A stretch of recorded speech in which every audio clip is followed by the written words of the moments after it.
Welcome back to BCN news.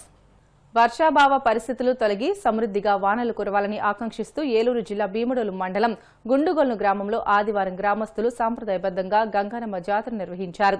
గ్రామంలోని మహిళలు పెద్ద సంఖ్యలో బిందెలలో బండారు కలిపిన నీటిని తీసుకుని ఊరేగింపుగా గ్రామ దేవతల ఆలయాలకు చేరుకుని ప్రత్యేక పూజలు నిర్వహించారు. గురుజాడ కలవేదిక వద్ద ఉన్న గంగానమ్మ అమ్మవారికి, సింగవరం విజయ కనకదుర్గాదేవి ఆలయానికి, హైస్కూల్ రోడ్లోని గంగాదేవి ఆలయానికి వెళ్లి జలాభిషేకాలు చేసి వర్షాలు కురవాలని మొక్కుకున్నారు. ఈ సందర్భంగా గుండుగొల్లు సొసైటీ అధ్యక్షుడు సిరిబత్తిన కొండబాబు మాట్లాడుతూ వర్షాభావ పరిస్థితులు తొలగి రైతులకు మేలు జరగాలనే సంకల్పంతో గ్రామస్తులంతా ఐక్యంగా గంగానమ్మ జాతర నిర్వహించినట్లు తెలియజేశారు. ఆంధ్రప్రదేశ్లో కానీ వర్షాలు బాగా తక్కువ ఉండడం వలన రైతులు చాలా ఇబ్బంది పడుతున్నారు. మాకు ఆచారం ఎప్పుడన్నా మా తాతల నుంచి గుండుగొల గ్రామంలో నేషనల్ హైవే వేసి ఉన్న గంగమ్మ గుడికి పోయటం, వర్షాలు రానప్పుడు మేము ఆ గంగమ్మనే నీటిలో ముంచుతూ మాకు అలవాటు ఆచార ప్రకారం అవుతుంది.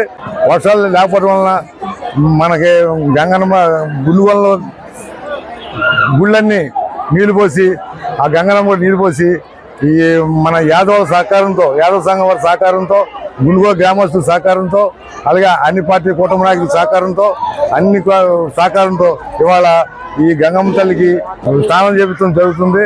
ఇది మా ఆచారం, మా గుండుగోల ఆచారం. సుమారు 1000 మంది లేడీస్ పాల్గొన్నారు. అలాగే మా వాళ్ళు కూడా మొత్తం రైతులందరూ కానీ రైతులు అందరూ పాల్గొన్నారు. రైతు కూలీలు, రైతు సోదరులు మొత్తం అందరూ పాల్గొన్నారు. ఆ గంగాదేవి తల్లి దయ వల్ల మాకు వర్షాలు గుర్తిని కోరుకుంటూ ఆ దేవుని ప్రార్థిస్తున్నాం.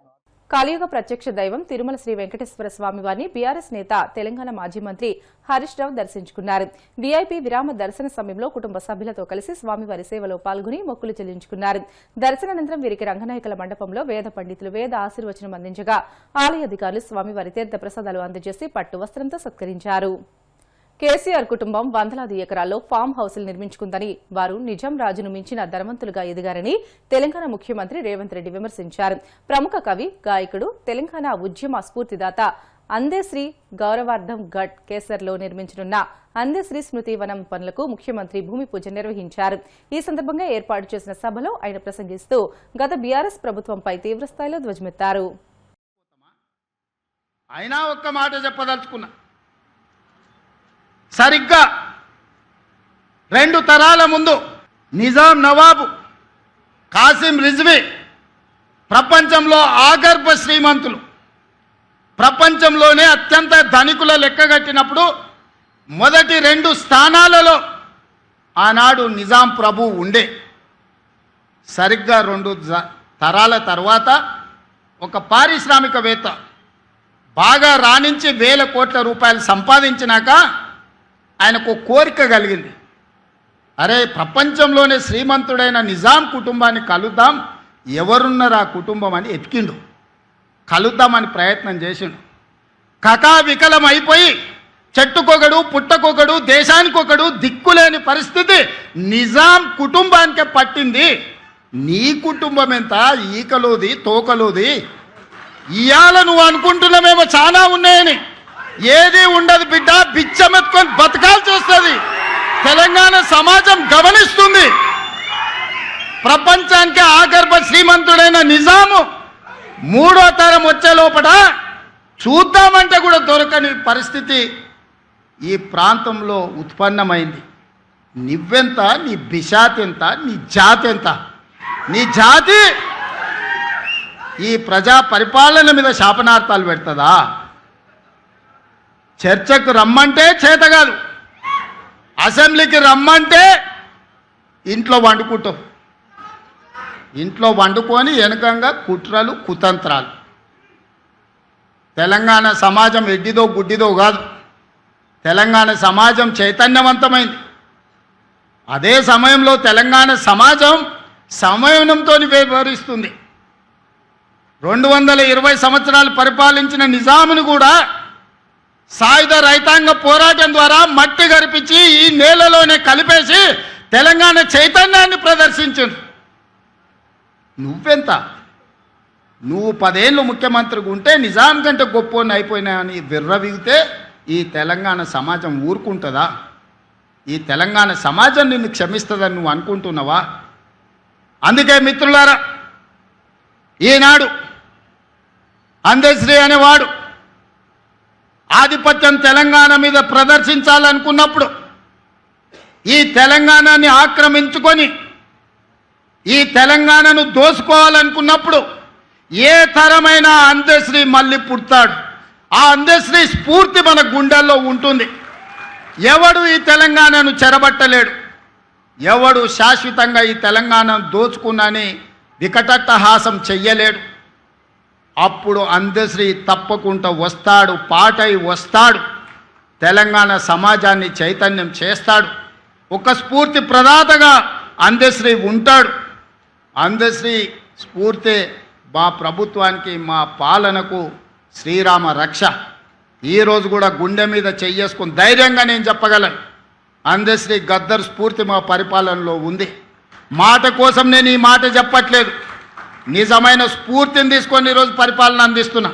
60 రోజుల్లో 11,000 టీచర్ ఉద్యోగాలను నోటిఫికేషన్ నుంచి ఉద్యోగ నియామక పత్రాల వరకు నిరుద్యోగ యువకులకు అందించినాం. ఈనాడు నిరుద్యోగ యువకులకు నేను విజ్ఞప్తి చేస్తున్నా, ప్రతి ఖాళీని భర్తీ చేసే బాధ్యత మీ రేవంత్ అన్నది. మాయగాళ్ళ మౌటలో పడకండి.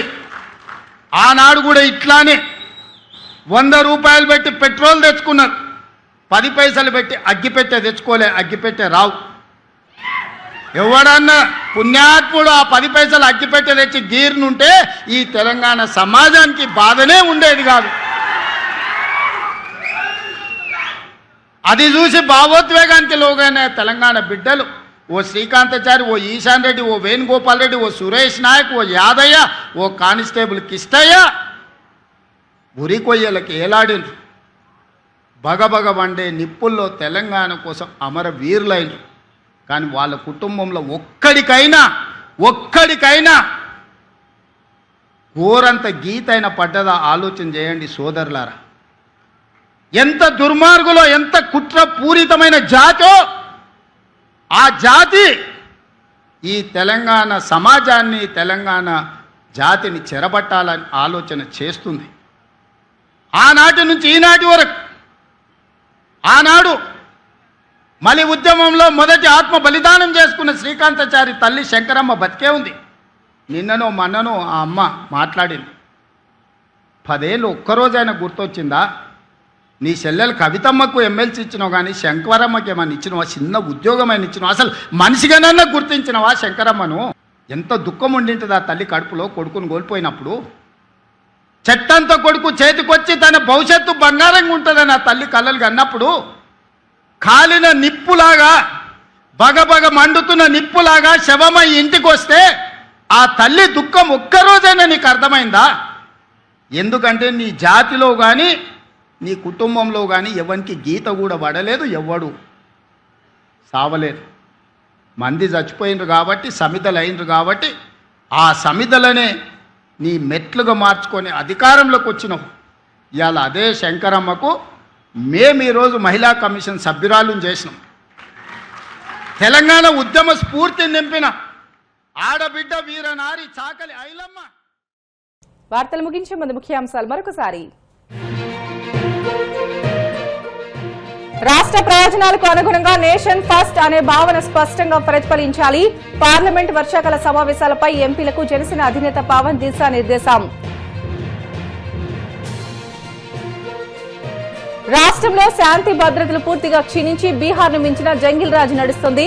తీవ్రస్థాయిలో విమర్శలు గుప్పించిన వైసీపీ అధికార ప్రతినిధి వీరశేఖర్ రెడ్డి. తిరుమల శ్రీవారిని దర్శించుకున్న బీఆర్ఎస్ నేత, తెలంగాణ మాజీ మంత్రి హరీష్ రావు. ఆలయ మర్యాదలతో స్వాగతం పలికిన అధికారులు.